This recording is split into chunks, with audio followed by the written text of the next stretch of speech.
Hi everyone, my name's Jen. I'm an author and a book reviewer, and I thought, given that it was halfway through the year, we should sit down and talk about all the books that I've been reading, because I did a wrap up, I think, the end of February, but I haven't really done one since then. So instead of sitting down and talking you through every single one of the books, I asked on Instagram what questions you had about my year of reading, and you sent in some great questions like, what is a book that I was disappointed by, what book surprised me, etc. So I'm going to answer all of those questions and talk about the books that way, because I thought that would be more interesting. It also will give an overview of my reading year before we get on to my best books of the year so far video, which will be coming out in a couple of weeks. I haven't been around as much as I would like to have been, and I'm sorry, I don't intend to do that again. But briefly, in case anyone is interested, I think in a video recently I said that I was not regretting not reading as much this year. I've read a lot, but not as much as I normally do, and not as much even as I read last year and the year before, I think, when I was also a parent, so I was juggling lots of things anyway. But I hadn't been reading as much this year, but I didn't mind because I was throwing myself into, you know, every aspect of life with my daughter, and was just finding that there was less time, understandably, for other things. But it turned out there is actually a reason for that. I was feeling really exhausted, and I was just like, well, of course I feel exhausted. I have a toddler and I'm looking after her full time and slipping in work, you know, during her nap times, and of course I'm tired. Everyone's tired. It's fine. Then I started to get nerve pain in my leg, like really acute nerve spasms, which were kind of terrifying. So I went to my GP, and I thought maybe it was just a mobility thing. You know, if I'm carrying a toddler around sometimes, and I had pelvic girdle pain when I was pregnant, I thought maybe like my pelvis was just a bit off, I don't know, and that was compressing a nerve.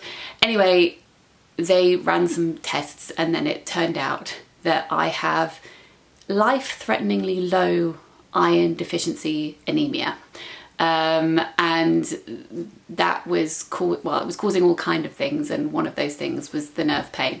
But yeah, I didn't realize that I had been feeling so tired and that it was not okay. And that's a bit scary when something happens quite slowly over time and you can't notice the huge difference. And now I am correcting my iron. I'm taking tablets, maybe getting an infusion. For anyone curious, my ferritin is 6. That is terrible. So I can already start to feel a difference. And I am so excited for the me in the future who's going to have all the energy in the world. Like, I'm so excited about that. Yeah. NHS, great, they're doing all the things they should be doing. I'm having scans and tests just to make sure there's nothing nasty going on as to why I'm losing so much iron. You know, check for internal bleeding, any growths or whatever. I'm sure I don't. I had anemia when I was pregnant. If you remember, when I had my daughter, I was very sick, had a brain injury, and I think my anemia got forgotten about in all of that by me and by doctors, and I should have been taking iron supplements for the first 6 months after I had her, and I didn't. And I lost a lot of blood during my C-section. So I think I've just not recovered from that and have just been slowly losing iron ever since. Perimenopause, heavy periods, all of that stuff that you definitely needed to know about. So I am sure there's nothing nasty going on, and that we can just fix it, and then I will have energy and will hopefully be able, what I'm saying is, to make more videos. Hooray! Because yeah, I've been falling asleep in the evenings. I put her to bed and then I am gone. It's kind of funny, actually, I suppose, when you have a disability or chronic illness, to notice these new things if they kind of have an overlap with things that you already have. Because my doctor, after we got the results, said to me on the phone, "You must feel like death." And I said, well, I don't know about that. She said, but you must have really bad joint pain because you have no oxygen traveling around your body. And I said, well, I do have joint pain, but I have arthritis anyway. She's like, yes, but your hair must be falling out. I was like, well, yes, but I have alopecia. She said, you must be breathless when you climb the stairs. I said, well, yes, but I have hyperhidrosis and it's been really hot recently. How is one supposed to know these things? Anyway, that's been life recently, part of life recently. Let's talk about books. Quick housekeeping. Speaking of disability and chronic illness, lovely book news this week. Our book, Owning It, Tales from Our Disabled Childhoods, won 2 awards this week, which we were super thrilled about. So it won Book of the Year in its category, so for its age group, at the School Library Association Book Awards this year. But it also won Best Overall Book. Like that, we were just so pleased about it. So anyway, wanted to give that book a shout out. If you haven't picked it up before, maybe buy it or check it out from your local library, because it has lots of stamps of approval from other people. I will link what the judges said in the description box down below. But yeah, we were so thrilled about that. And then also this week, the paperback edition of The Sister Who Ate Her Brothers was published. This came out in hardback a couple of years ago, and I'm really excited that there's a paperback edition. It's got French flaps. Who doesn't love French flaps? Love that. This is a collection of 14 fairy tales from around the world, retold by me, with the gore added back in and positive representation of queerness and disfigurement. It's illustrated by the lovely Adam D'Souza. It's also part of the British Library's fairy tale exhibition. If you're in London, you've probably seen the huge posters for it on the tube at the moment. And I'm so excited that it's part of that. That's running until, I think it's like the 23rd of August, and it's well worth a visit. I will link that in the description box down below if you fancy going to see it. But yes, if you haven't purchased this already or checked it out from your local library, may I present this to you. Okay, I'll stop talking about my own books now. I have your questions. Where have I put them? So the first question was, which book have you read this year which was just a good time? And the one I think I'd recommend for this is The Weekend by T.M. Logan. Which is an answer to the next question, a book that disappointed you, read the new Nikki French book, What Happened That Night, and was just really, it just wasn't for me. And I was sad about it because I adore Nikki French, as you know. But T.M. Logan is another crime thriller writer that I've gone to who people say is a bit like Nikki French, and I've now read his entire backlist. So having read the new Nikki French and not having enjoyed it very much, I was very excited to read his new book, which is The Weekend, and thankfully this one was great. So if you were looking for a book that is a good time, check out this. This is about a group of friends who go to stay in a cottage in, I think it's in Yorkshire, over the New Year period, and they go for a walk in the moors. It's raining, they shelter in this cave, and they find loads of money in a rucksack. I think it's like 1 million pounds, and they are divided on what they want to do with this money. So some of them want to take it to the police and hand it in. Some of them think, maybe I'd quite like to keep this. They decide that they're going to sit on it and wait, but then some of the money goes missing. And clearly one of the group has taken it, but no one's going to admit who that was. And it just gets a bit messy after that point. It is just so fun. Very fun. Recommend that one. Okay, what books disappointed you? So there was the Nikki French book, as I said. Then I read White Horse by Yanga. I love Yanga. I especially love her book, Strange Beasts of China. I've also really enjoyed her short story collection. This one didn't really do anything for me at all. It's a little novella, a coming of age story, but just ultimately quite forgettable. I read Greedy by Kali Kasumi, which is a book about a man who's been hounded by the Yakuza and decides to take a job as a chef that he's not really qualified for. It hints on the blurb that it's also about cannibalism. So this person who's hired him as a private chef has a particular, interest. So that's hanging over you the whole time. But I also feel like that's something that's supposed to have a lot of tension, but I didn't feel the tension was there because it's in the blurb and then also very obvious from the beginning. So I just didn't find the book very surprising. I didn't feel like it delivered particularly on promises that it was making. I picked it up because I thought it sounded like a more fun version of Land of Milk and Honey by C. Pam Zhang. Very different book. That one is a dystopian, but also about a chef, I guess is what I mean. And I just was really in the mood for books about food, I think. Not that I want to eat other people, no. Anyway, this one was not for me, and I ended up DNFing it when I only had, I think, about 10% of the book left. I just it was falling flat for me, and I knew that it wasn't going to get any better for me personally. And then I didn't really enjoy this one. As you can see, another book about food. This is Cooking in the Wrong Century by Theresa Prauer, which is translated from the German by Eleanor Updegraff. This one kind of felt like a modern day, I I nearly said Mrs. Doubtfire. That's definitely not what I meant. I meant Mrs. Dalloway. Oh, we need this iron to kick in quicker, don't we? My goodness me. Yes, this felt like a modern Mrs. Dalloway, which you think would be a compliment because Mrs. Dalloway is great. But I felt as though it was maybe too much like that. This style was a bit too meandering. It just wasn't for me either. So those are some books that disappointed me, but let's not dwell too much on those because obviously we want to talk about books that we've really enjoyed and that I would like to recommend, except for the next question is, what was a wrong time for a book for you? And I think that was probably The Original by Nell Stevens. I've really enjoyed all of Nell Stevens' books. This is her latest. Queer historical fiction is where she's been at recently, but I just, for some reason, couldn't get into it. But I'm sure that that's a me thing. The time that I was reading it, probably actually thinking about it at the height of my fatigue and brain fog. So that is probably why. And I do intend to come back to this one at some point. What book surprised you? That was probably Sisters in Yellow by Mieko Kawakami, which is translated from the Japanese by I think 2 people. Yeah, Laurel Taylor and Hitomi Yoshio. The reason this book surprised me is because I have had a really fraught relationship with Mieko Kawakami's work. I DNF'd Breast and Eggs. I hated Heaven a lot and loved Miss Ice Sandwich. So basically there's one book of hers that I've absolutely adored and I've been chasing that ever since when I have gone to pick up her books. And I said to myself I would read this one, which is her latest. It came out this year, or at least it's the latest one that's been translated. And I said to myself, I will read this one, and if I do not enjoy it, I need to let go. I need to move on.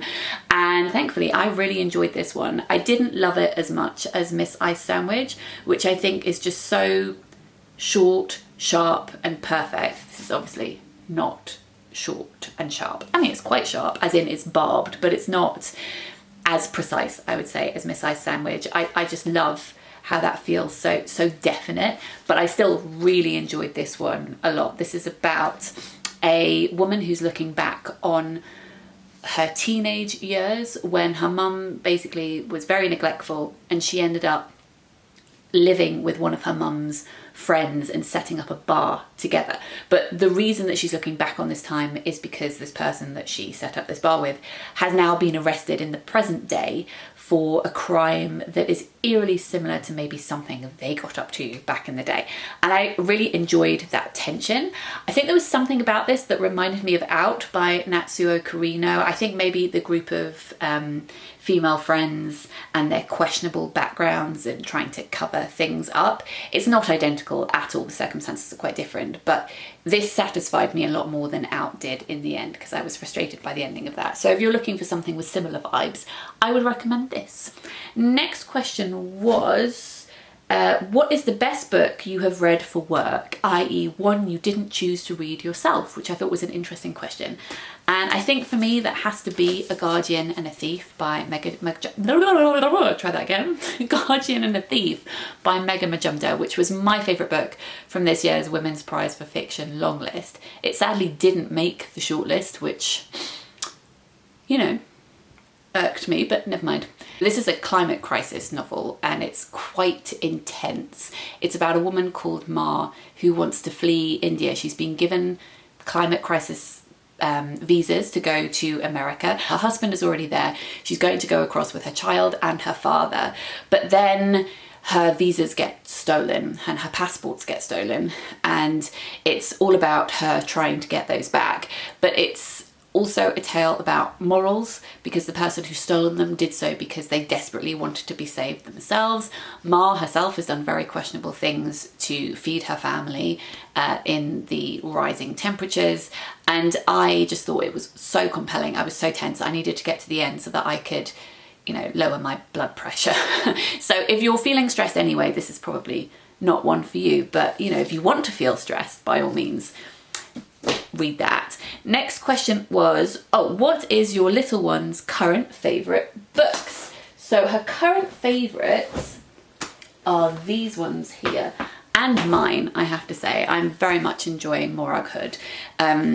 My first book of Morag's that I read was I Am Bat. Bat, which is hilarious. May I recommend that one? But I also really enjoy this one. This is a bit more complicated than I Am Bat. This is Spaghetti Hunters by Maura Good. I love how I say it's complicated, like it's really deep and literary, which of course it is. It's about a duck and a tiny horse that are hunting for lost spaghetti. I mean, maybe this one will win the Booker Prize this year. No, I love this one so much. It says, Duck was looking for his spaghetti. It was not going well.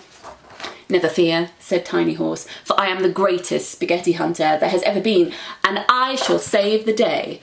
Spaghetti is the trickiest of all the pastas, said Tiny Horse. It can be almost impossible to find, but I have all the things we need. And then they go off and hunt for spaghetti. It is just the most ridiculous book. Love that. And then she's also really into Gina Kaminsky at the moment. I hope there are going to be more of these. We shall see, because the second one, which is this one, only came out last year, so possibly. The first one is Gina Kaminsky Saves the Wolf, and the second one is Gina Kaminsky Rescues the Giant. And as you may have guessed by the titles, they are fairy tale related. Gina Kaminsky is autistic, and in the first book she's feeling quite overwhelmed by her classroom. It's too loud, it's too bright, too smelly, I think, is the other one as well. So Anya, who is a teaching assistant, I think, takes her to a reading room and says that she'll read her a book. And the book that Anya chooses, because Gina is too overwhelmed to make a choice, is Little Red Riding Hood, obviously, the big bad wolf. And Gina doesn't like the story because she thinks there are problems with it, and she decides she's going to fix it. So she's going to go into the fairy tale to save the wolf. And likewise with this one, they go on a school trip and she's feeling a bit overwhelmed in the art gallery, so she goes to a reading room with Anya, and Anya reads her Jack and the Beanstalk, and Gina decides that she's going to go into the fairy tale and save the giant. My daughter is obsessed with these books. I do not know how many times I have read Gina Kaminsky. Also, can I just say, it's the cutest thing to hear a 2-year-old say Gina Kaminsky. Those are the books that she's loving the most at the moment. Actually also Franklin, which is very cute that she now enjoys books that I have written. She especially loves Franklin and Luna and the Book of Fairy Tales, which is the third book in the Franklin and Luna series. She now understands that I write books. I had said that to her before and she just laughed at me and said, silly mummy, which is fair, because I am silly. But yes, she really enjoys this one, and now very cheekily calls me Jen Campbell instead of mummy sometimes, because she thinks that's really funny. Okay, so the next question was, I really enjoyed your children's book recommendation videos. Do you have any more to add since then? Yes, I do. I will whiz through these because I know it's not everyone's cup of tea, but this is Hard Times for Unicorn by Michael Afathi and Charlotte Malas, and this is about a unicorn who's been captured in the wild and then is forced to do lots of different things because people want to, well, I guess exploit him. So he gets turned into a television aerial at one point. He's used to drill into the ground. He's put in a circus. He's used as a fairground game, and people have to throw hoops onto his horn. His mission is to be free once more. And I hope it's not a spoiler to say that he does get to be free, thank goodness. Bow's Doll by Bo Lu is about a young girl who really wants, I always forget the name of this doll. What is it? It is a all-American artist Amanda doll that all her friends at school have, this blonde white doll, and her mum doesn't want her to have it because, one, it's like this emblem of capitalism, but also it doesn't relate to their culture, and she doesn't want her kid worshipping this, you know, white rich doll character. That's not explicitly said in the book, but that is the subtext in the book. And so instead, the girl decides she's going to steal one of these dolls because she's not allowed to have it. She gets caught, and then she has to have this deep and meaningful conversation with her mum about, you know, money and heritage, and they decide that they're going to make their own doll together. And I just think it's really beautiful, and the illustrations are gorgeous. This is The Cat at Night by Delaf Ipkar, which is my favourite book by her that I have discovered so far. This is about a cat that goes out at night, and you have each scene across 2 pages. So the first one is what we would see at night, and then the next page is what the cat sees at night, which I think is wonderful. This one is kind of hilarious. This is Rufus, the Bat Who Loved Colours by Tommy Ngara, and this is about a bat who hasn't seen colours because, you know, he comes out at night And then one day he sees the sun rising and he starts to see different colours. So he thinks, well, maybe I'll stay awake and I will see all of the colours. And the colours are quite distorted to him because his eyes aren't used to it, and he decides to paint the colours. But because he's out, people are scared of him, and then he ends up getting shot, which is maybe slightly traumatic for a child. So yeah, he ends up getting shot, but he's not dead, don't worry. And then he gets captured by a doctor who helps him come back, you know, to life. He revives him, and they end up hanging out together. And Bat realizes that he loves colours, but maybe he should mostly just come out at night instead. Yeah, so this isn't one that I would particularly recommend to other children because I found it a little bit jarring, but I really enjoyed it myself when I read it. So yes, there is that one. A Totally Big Umbrella by Sarah Crossan, illustrated by Rebecca Cobb, is a book that hurt my chest. This is about a young girl who is very anxious and she wants an umbrella to protect herself from the rain. And that's a metaphor for, you know, her wanting something to protect her from anything bad that could happen. And she keeps wanting a bigger and bigger umbrella in case even more rain should come. And it's about her realizing that maybe it's okay to be out from under the umbrella sometimes. And it's also about the people around her being understanding about her anxiety. This one, yes, definitely great for anxious people in your life. Then I discovered an illustrator whose work I had not seen before and just fell in love with, which is Sensong Ratanavan, and this is a book that they wrote but also illustrated. This is George and His Nighttime Friends, and it's about a boy called George who can't sleep. He's a bit scared of the dark, so he goes around his house looking for nighttime friends. I love how bright the colours are in this, even though it's nighttime. I think that it uses light in a really interesting way. So he finds a mouse under his bed, and he finds a rabbit next to the piano, and he finds a panda in the washing machine. It's just very, very sweet. The other books illustrated by Sensong Ratanavan that I have really, really loved are books written by Roxanne Marie Galiaz, which are about a character called Miyuki, who is, in this one, Patience Miyuki, really excited that it's the first day of spring and wants to explore everything in the garden, see everything growing. But it's about how you need to be patient and wait for plants to grow, and how there's going to be hopefully many more days ahead to enjoy things. But the writing is gorgeous. It says, blue earth, orange moon, spring was all dressed up and ready for her first day of the year. Miyuki was ready too. She was already up and running through the garden. Now let me try and, I'm going to have to show you these illustrations. So gorgeous. Show you one more from this one. There you go. And then the other one that I have is Time for Bed, Miyuki. It is time for her to go to bed, but she doesn't want to go to bed, so she does a lot of things out and about in the garden with her granddad before she goes to bed. It's a bit Miyazaki-like, and yeah, I just really, really love those a lot. Then I would recommend this, which is A Lost Cause by Felicita Sala, which is about a little pig who loses things and then finds this hidden realm where all lost things go when they have been lost.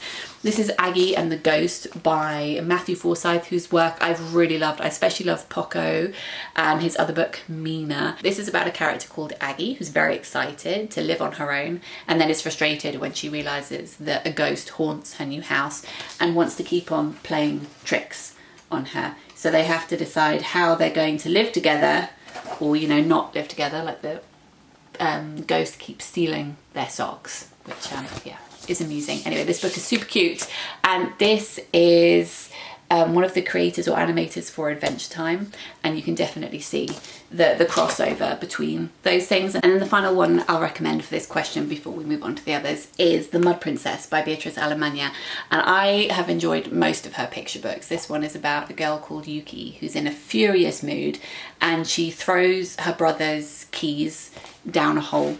She keeps losing things, and she goes down this hole to try and get them back, and she discovers a mud princess. And again, like with the pig book that I showed you before, she discovers a room where there are lots of lost things that have been abandoned, It's about her making up with her brother. It's about her feeling neglected, not cared for. And the mud princess in this really reminded me of the spirit in Spirited Away. Is it a river spirit who comes to the baths and no one wants to clean them because there's this huge mud creature, and it turns out they just need some care, and similar vibes with this one. So yes, I would recommend that one too. Okay, moving away from children's picture books. Next question was, what was my favourite reread? I have only reread one book this year, which was A Kind of Spark by Al McNichol, which is one of my favourite middle grade books. This is about a girl called Addie who is campaigning for a plaque to go up in her town village just outside Edinburgh to apologise to women who were historically persecuted in the name of witchcraft. So standing up for people who've been vilified for their difference in whatever form. So Addie herself is autistic, but also just touching on othering of disability more widely, and also queerness, and I just think this is a really wonderful book. Very much highly recommend, but it's the only reread that I had this year. Next question is predictions for this year's Booker Prize. The long list will be announced at the very end of July. I do intend to read this year's long list and review those titles here, as I have done for the past few years, but my predictions would be John of John by Douglas Stewart, which I haven't read, but that's the only one I guess I would predict that I haven't read yet myself. But my two books that I would recommend the most and also would predict the most will be on this year's long list, and will be super surprised if they're not, is Transcription by Ben Lerner and The Things We Never Say by Elizabeth Strout. This is her new standalone book. I had a lot of people asking me if you can read this if you haven't read her other books. Yes, you can, and you absolutely don't need to have read any of the Lucy Barton series, because this is not part of that. I mean, there may be, I guess, Easter eggs that I'm not aware of, but I'm pretty sure this is its own new thing. And Transcription, I mean, we're going to be talking about this in my best books of the year video, but I finished this and I immediately said, this is going to win this year's Booker. So I don't just think it's going to be on the long list. I think it's going to win. If it's not at least shortlisted, I am going to be shooketh.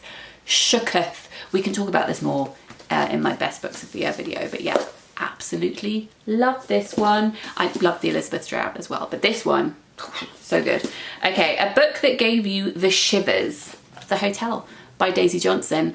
I had such a great time reading this book. I had a feeling it was going to be a book that I really adored.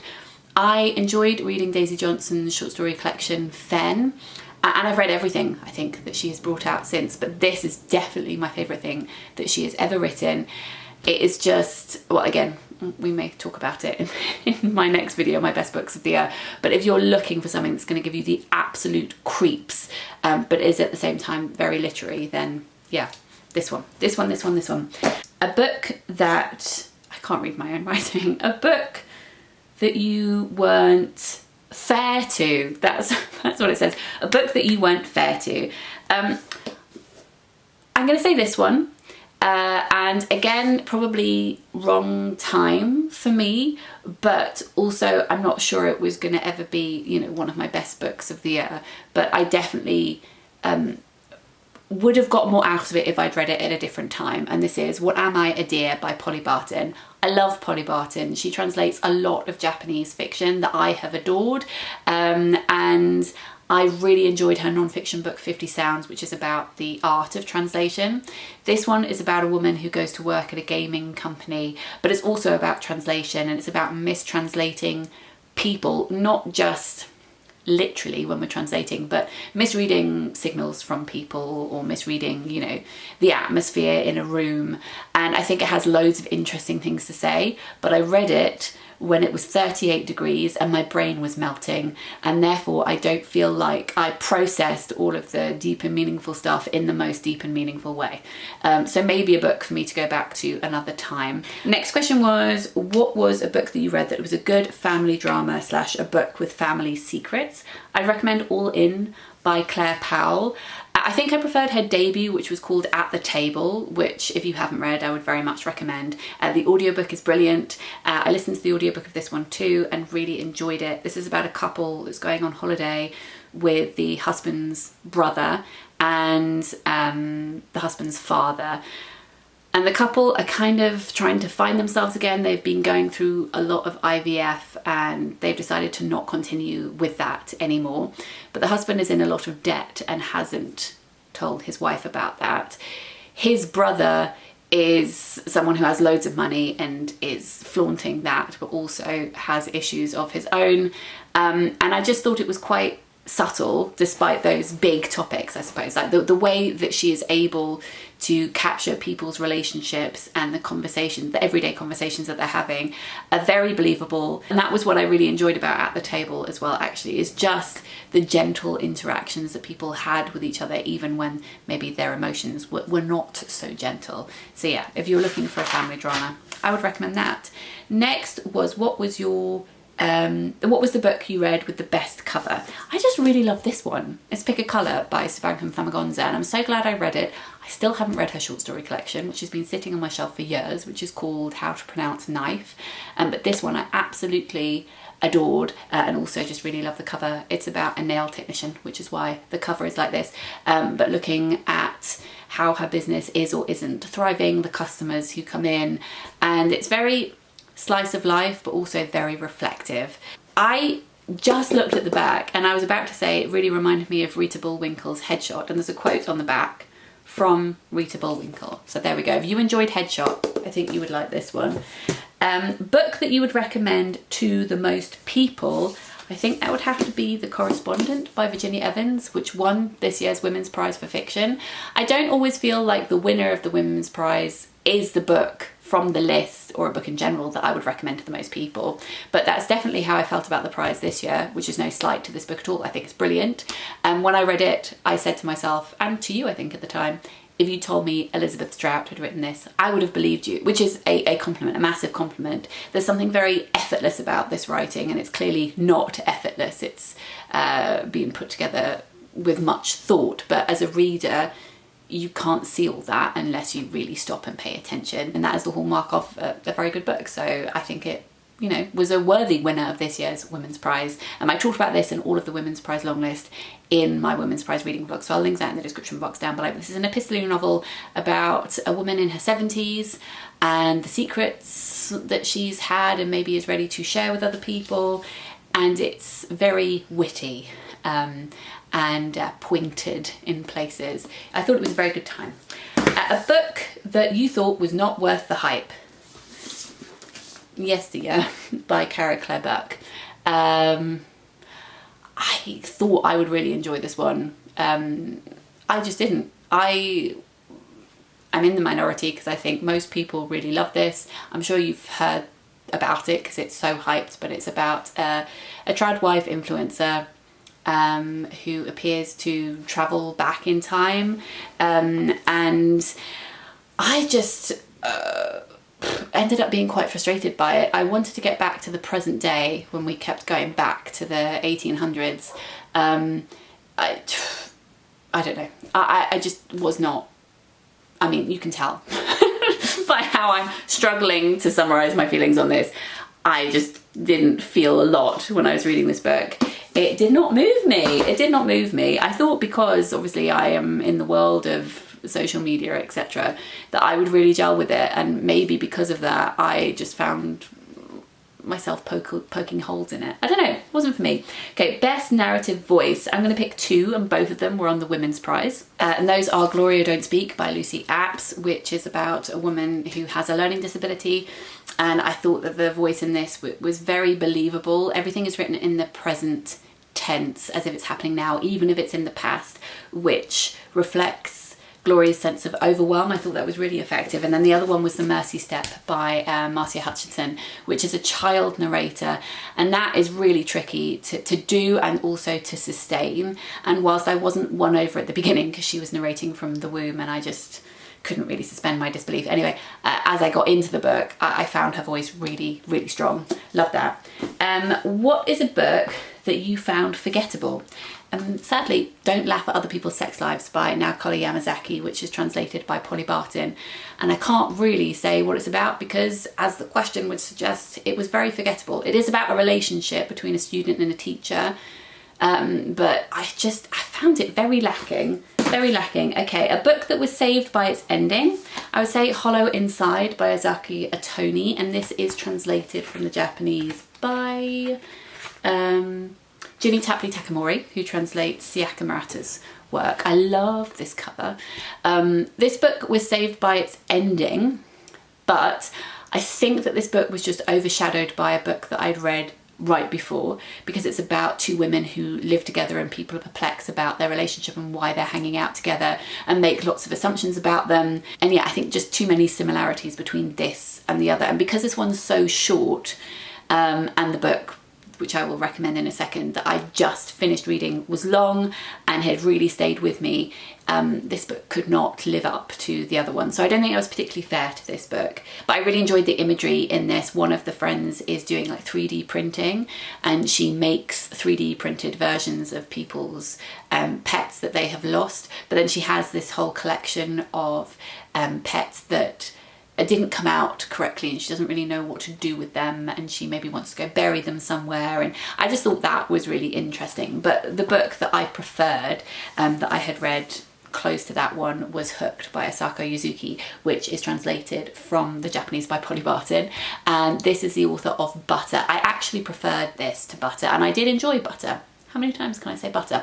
This was written prior to Butter but was translated after the fact, as is the case with a lot of translated works. But this is about a toxic friendship between two women, one of whom is just obsessed with the other. It's a bit like I'm a Fan by Sheena Patel, but very fleshed out, obviously, because this is much longer than I'm a Fan, which is tiny. But yeah, it's about a woman who's obsessed with this other woman who runs a blog, and she can work out where she lives because she's talking about all the places that she eats, which she assumes must be in the region of where her house is. So she essentially stalks her and tracks her down and then inserts herself into her life.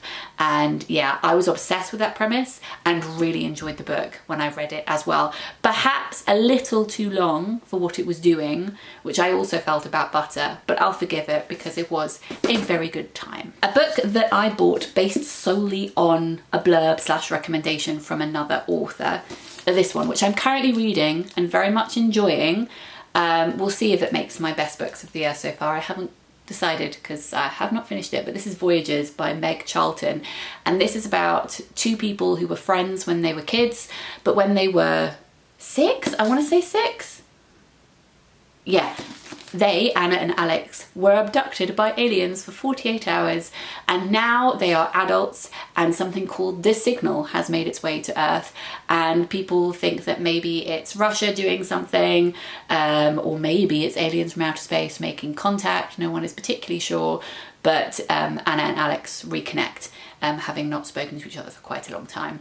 And I don't read a lot of sci-fi, but I'm enjoying this so far, and it's reminding me of, or at least giving me the same feelings as when I read, The Age of Miracles by Karen Thompson. That's how it's making me feel. There are a lot of comparisons with Tomorrow and Tomorrow and Tomorrow by Gabrielle Zevin, but I didn't get on with that one, so I don't particularly agree, but you may agree. I don't know. Anyway, next question is a book that you still think about. Moderation by Elaine Castillo. I still think about this because it's about AI and technology and surveillance capitalism, and I thought it had a lot of interesting things to say, and you can hear my thoughts in my Women's Prize reading vlog. I didn't think they were executed in the best way possible. I thought maybe there were a few too many things thrown into this book, but I do find myself still thinking about it a lot. A book about found family that you would recommend, The Best of Everything by Kit DeWall, which was also on this year's Women's Prize, but I read before the Women's Prize long list came out, and also The Girls Who Grew Big by Layla Motley, which I really enjoyed, and I read that at the beginning of the year. I feel like Layla Motley's books, they're very much like a Sean Baker film. So if you enjoy Sean Baker's films, then I think you would really enjoy her books. And then final questions were, what is the best audiobook you have read so far this year? So I'm going to give another shout out to The Weekend by T.M. Logan, because I listened to that one on audio, and it's narrated by Nicola Walker, who is a brilliant actress, and I know her most for the TV show Unforgotten, and it felt very apt that she was narrating, you know, a crime thriller. And I'm currently listening to The Summer Book by Toby Anson, which is narrated by Julie Walters, and I'm having such a good time with that. And then the other question was, what was the worst audiobook that you listened to this year? And I'm going to say Time and Travel Log, because this won this year's International Booker Prize, and I'm sure is a brilliant book. But the audiobook I did not get on with. And then when I said that in a reading vlog, lots of you said the audiobook is terrible because the footnotes in the book are not in the audiobook. Maybe also the forward and afterward are not there. Basically the things that give context and deeper meaning to the book itself are missing. And I find that editorial decision perplexing. So this is just a shout out to say that if you want to read the winner of this year's International Booker Prize, I would not recommend the audiobook, and if you are able to read the physical version, I would definitely recommend that instead. Okay, so those are all of your questions. Thank you for asking them. I would love to know what you've been reading this year, what you've been enjoying or not enjoying. Let me know in a comment down below. As I said, I am sorry that I have been absent, but I hope to be back more now. And if you enjoyed this video and you're not already subscribed to my channel, I would love it if you could subscribe and stick around.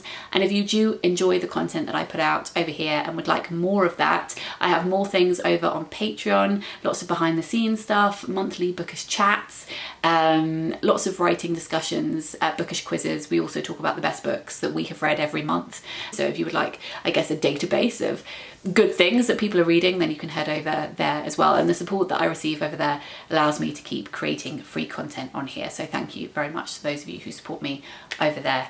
I will hopefully see you very soon, and I'm sending lots of love. Bye.